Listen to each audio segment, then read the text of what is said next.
Hello, everyone. It's Wednesday, April 8th, and joining me virtually is Laurie Levine, the Executive Director of the Cottage Grove Area Chamber of Commerce. Thanks so much for joining us today.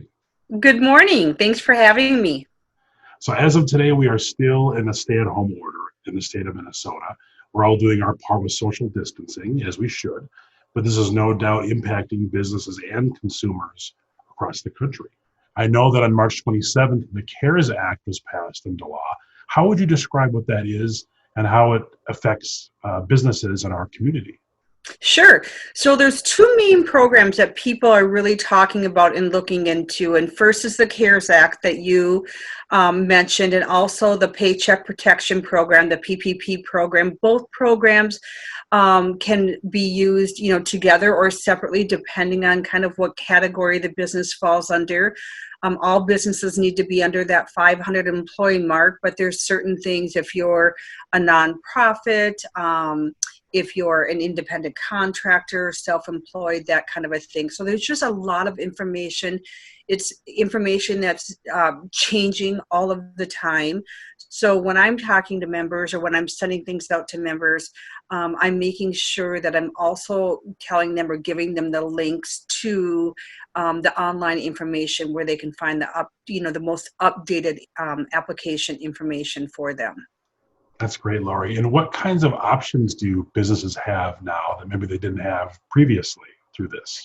Right. So the biggest thing I think is this forgiveness loans. I mean, that's a big deal for employees or businesses to be able to keep their employees if they're essential business and they can stay open, and they can keep their employees paid and on staff.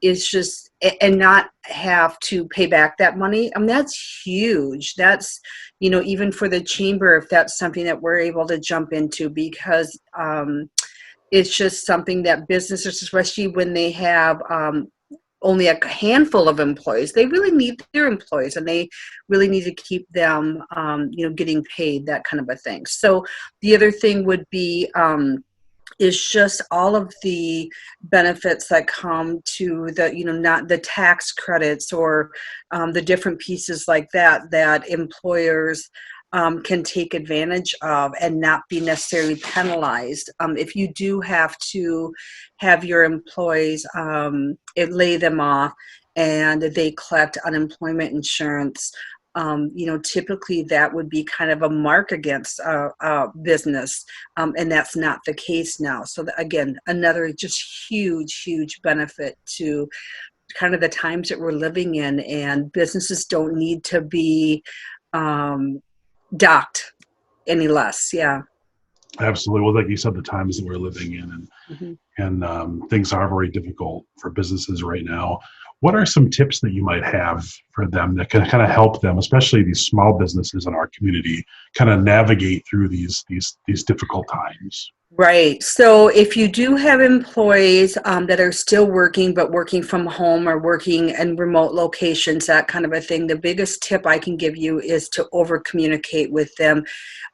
Keep them um, talking to each other, engage each other. I have businesses that I hear that are doing a 20-minute check-in every morning via Zoom or Skype or something like that, so that they're actually seeing each other, keeping up to date. Even with my chamber members, I've been doing daily, a lot of times even more than once, of just a touch base. Hey, this is what's happening today. This is something new that I got maybe from a Carla Bingham or a Minnesota chamber or that kind of a thing. And then also just making sure that there are, keeping with their business, staying on top of things, but also not stressing out too. We're all in the same boat. And I think we hear this all the time on all the newscasts is, the whole world is in the same boat here. We're all going through the same thing at the same time, and just stay calm and we're all going to get through this for sure. You're right. We're all in this together, all of us, businesses and consumers. And on that note, what can consumers do to help support local businesses during this time of social distancing if they have the means to? Hmm. So, if you have the finances, obviously be patronizing these businesses the best you can, even if it's with, buying gift cards, takeout. The restaurants, of course, are the ones that we're hearing about are the hardest hit.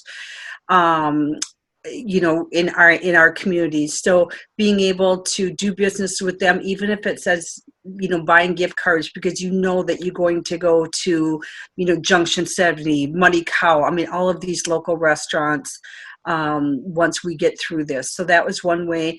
Another really easy thing, I had one of my very first phone calls from one of my members was a restaurant, and asking me, to help. And I said, hey, what do you need? And his biggest ask was, please share everything on social media that you see about my restaurant. Just share it, get it out there, share it on other pages, and ask people to share. Because again, in these times, we are all tied to social media right now, aren't we? That's where we're getting all of our information and all of our connection and all of our communication. And so if we can, come out of this with, bigger online presence for these businesses, now is the time to do it.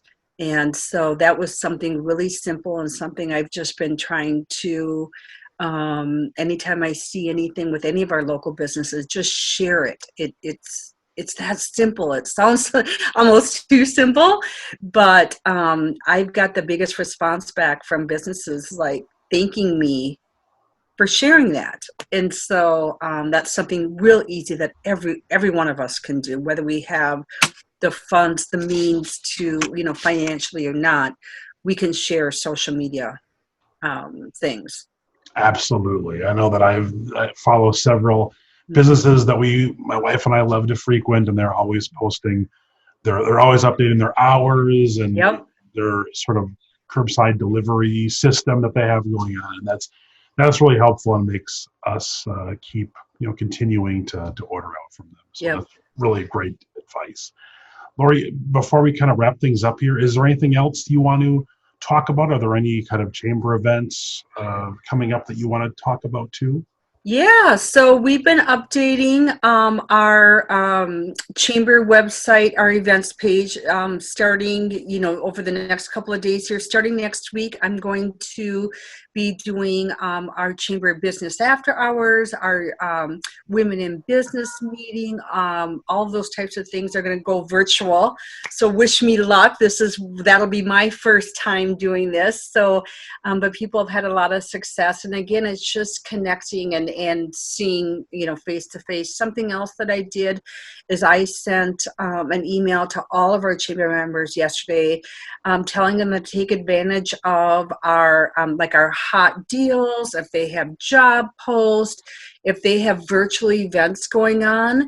um, get it out there, put it on our chamber website, put it out, and we'll share it with all the chamber members, that kind of a thing, because again, that's how we're going to support each other, is just by getting, spreading the news and getting that type of information out there. And it's something that even in my last newsletter, I dedicated several pages in there of, free of charge to our businesses, as a kind of just an added perk to being a chamber member, is tell us what specials do you have going on, if your hours have changed, if that kind of a thing.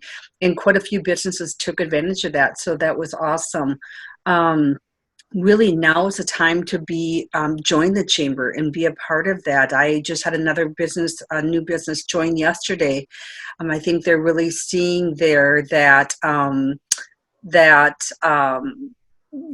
business community is tight, and it's a great, time to join and be a part of that. Absolutely, Laurie. Do you have, where can people go to find more information if they want to become a member or just to stay up to date with what you guys are doing? Absolutely. So our Facebook page, of course, Cottage Grove Area Chamber of Commerce, and also the Cottage Grove Women in Business. Those are our two Facebook pages that we have.